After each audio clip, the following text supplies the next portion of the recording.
Kulinda usalama wa raia na mali zao ni nguzo muhimu ya maendeleo kwa taifa letu. Bila shaka mtakubaliana nami kwamba kazi ya polisi haiwezi kutazamwa kama kazi nyingine ya kawaida. Ni kazi inayohitaji nidhamu, uadilifu, umakini na uelewa mpana wa sheria, mila na desturi na mipango ya maendeleo ya nchi yetu. Aidha, ni muhimu pia kuwa na uelewa mpana wa mabadiliko ya kiuchumi na kisiasa, yani World Economic Order and Geopolitics, yanayotokea huko duniani. Hivyo ni matumaini yangu kwamba mafunzo yaliyotolewa yameangaza maeneo yote hayo na yatawasaidia wahitimu katika kutekeleza majukumu yao kwa ufanisi na kuleta tija kwa taifa letu. Kifungu cha 265(1) cha Katiba ya Jamhuri ya Muungano wa Tanzania kinasema kwamba ulinzi na usalama wa nchi ni jukumu la kila raia wa Tanzania. Uanzishwaji wa polisi jamii ni miongoni mwa nguzo muhimu katika mwelekeo huo. Nami nimpongeze pia kamishna aliyeteuliwa kushikilia eneo hili, na nitoe wito na nimtake asimamie vizuri eneo hili, kwa sababu usalama wetu na ulinzi wetu utatokana na wananchi wenyewe na taarifa zitakazotokana na wananchi wenyewe. Lakini wananchi wenyewe kwenye maeneo yao, mkiwafundisha vizuri, watalindana wenyewe kwa wenyewe na kutoa taarifa za kihalifu pale zinapotokea. Kwa hiyo nisisitize eneo hili na niseme mfumo huu ukitumika vizuri utasaidia kuimarisha mikakati ya ushirikishwaji wa wananchi katika kulinda amani na usalama wa nchi yetu. Kwa upande mwingine, ukuaji wa teknolojia umebadilisha pia mbinu za kufanya uhalifu. Mabadiliko haya yameendelea kuongeza changamoto za kiulinzi na kiusalama katika maeneo ya mipakani, barabarani, baharini, mitaani na hata kwenye mitandao. Hivyo, Jeshi la Polisi nalo lazima liendelee kufanya tathmini endelevu ya utendaji wake na kubadilisha namna linavyotekeleza majukumu yake kwa lengo la kuongeza ufanisi na ubora ili kukabiliana na changamoto hizo. Nyenzo mojawapo itakayosaidia kuleta ufanisi na tija ni kuendeleza utoaji wa mafunzo katika ngazi na fani mbalimbali ndani ya jeshi letu hili. Ndugu zangu, moja kati ya hatua zilizochukuliwa kutathmini utendaji wa Jeshi la Polisi ni kazi iliyofanywa vyema na Tume ya Haki ya Jinai ya mwaka 2022, ambapo ilitoa mapendekezo kadhaa ya hatua za kuchukua ili kuliimarisha jeshi hili. Nimefurahi kusikia kutoka kwa IGP kwa maboresho yaliyopendekezwa ya kimfumo, kimuundo na kisheria yanaendelea kufanyiwa kazi, ikiwemo kuimarisha mfumo wa polisi jamii kama nilivyosema, lakini pia matumizi ya tehama, kuendesha mafunzo na kujenga nidhamu ya utendaji. Hatua hizi ni lazima ziendelee kupimwa kwa matokeo yafuatayo. Tusiseme tu tunachukua hatua, lakini lazima tuone matokeo. Moja, ni namna Jeshi la Polisi linavyotumia rasilimali zinazotolewa kuimarisha masuala ya ulinzi wa raia na mali zao, yaani kujenga uwezo wa kiutendaji, capacity building, ikiwemo mafunzo na maeneo kadhaa ambayo IGP aliyaeleza hapa, kwenye maeneo ya kisheria na uwezo wa kwenye medani.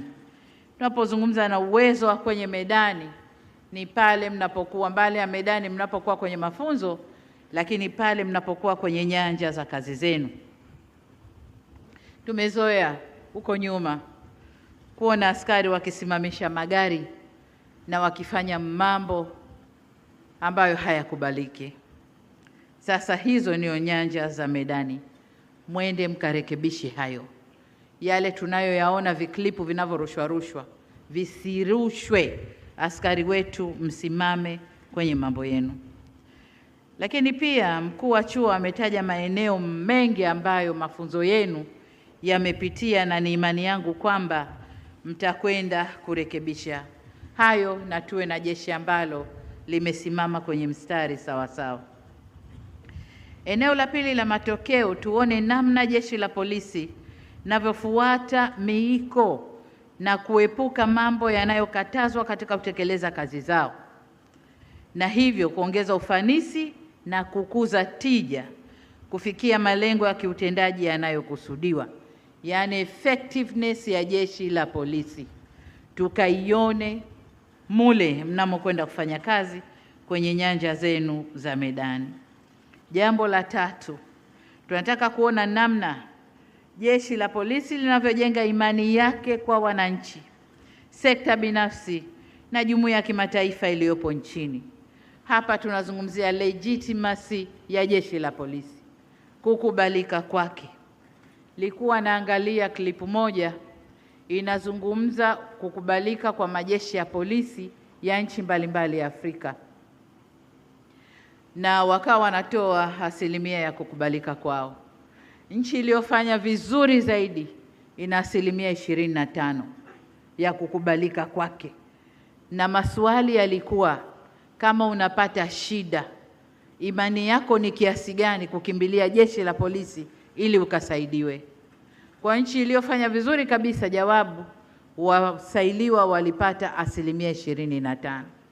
Kwetu Tanzania ilikuwa ni asilimia 12, kwamba wananchi wanapopata shida atakimbilia kituo cha polisi ili akapate msaada, ni asilimia 12. Sasa wengine hatujui watakwenda wapi. Hizi ni taarifa ambazo hatuwezi kuzibeza IGP. Ni taarifa ambazo tuangalie tofauti, gaps ziko wapi? Kwa nini wananchi wanajibu hivi? Gaps ziko wapi? Turekebishe. Lakini kama nilivyosema, vyema na vizuri zaidi ni kuwashirikisha wananchi, hasa kwenye ile suala la polisi jamii. Wananchi wenyewe wasimamie usalama wao na waamini kwamba jeshi la polisi ni sehemu na kimbilio la shida zao. Jambo la 4 ambalo tungependa kuona matokeo ni uwezo wa kutambua au kubaini viashiria vya hatari vya usalama kwa nchi mapema iwezekanavyo. Na hapa naendana pia na mazoea, mila na desturi zetu. Kwa mfano, tulipokuwa tukipokea ripoti ya Tume ya Uchunguzi wa Matukio ya tarehe 29 Oktoba, walisema kwamba labda uzoefu, mila na desturi zetu kwamba Tanzania ni nchi ya amani tu, ni nchi ya usalama tu, na kwamba vikitokea vitisho hatuvipi uzito wake. Tunasema watatukuta asubuhi tunapiga mswaki hapo, wao wakija sisi tupo bwana. Unaona? Kwa hiyo ile ni uzoefu, ni mila zetu. Tanzania nchi sasa watafanya nini kikubwa? Lakini yaliyotokea yametupa funzo. Tulijaribiwa, lakini kwa dhati kabisa nishukuru vyombo vyetu vya ulinzi na usalama. Majaribio yale waliweza kuyaondoa kwa muda mfupi sana. Tulijaribiwa na yametupa mafunzo. Kwa tunataka kuona jeshi ambalo halidharau taarifa yoyote. Taarifa yoyote, kiashiria chochote cha hatari kinafanyiwa kazi kwa haraka sana. Na haya yatafanikiwa iwapo jeshi letu litakuwa na ushirikiano wa karibu kabisa na mawasiliano ya karibu kabisa na vyombo vingine vya ulinzi na usalama katika kubadilishana taarifa za viashiria vya hatari. Wito wangu kwa jeshi la polisi ni kujenga imani kwa jamii ili kutimiza ile dhamira aliyosema IGP wakati anazungumza maelezo yake pale, anatoa maelezo yake. Alisema jeshi la polisi lina dhamira ya kuhakikisha linakuwa karibu zaidi na wananchi katika kubaini, kukabiliana na kuzuia uhalifu kabla haujatokea, pamoja na kuwafikia na kuwahudumia wahanga kwa haraka zaidi. Sasa hili litawezekana kukiwa kuna ushirikiano wa karibu zaidi na wananchi pamoja na vyombo vingine vya ulinzi na usalama nchini. Niwasihi maofisa mnaohitimu leo kuendelea kujenga taswira njema ya Jeshi la Polisi. Mnaporejea katika vituo vyenu vya kazi au kokote kwingine mtakakopangiwa, tambueni kuwa mmeongezewa dhamana ya uongozi ndani ya jeshi letu. Uongozi huo hatutaupima kwa urembo wa mabegani mliowekewa leo asubuhi. Kusimama imara wakati wengine wamekata tamaa, na kulitumikia taifa kwa uadilifu hata pale ambapo hupongezwi. Unaweza ufanye kazi yako vizuri tu na atokee watu wawaseme vibaya, hawa wapongezi. Tusivunjike moyo.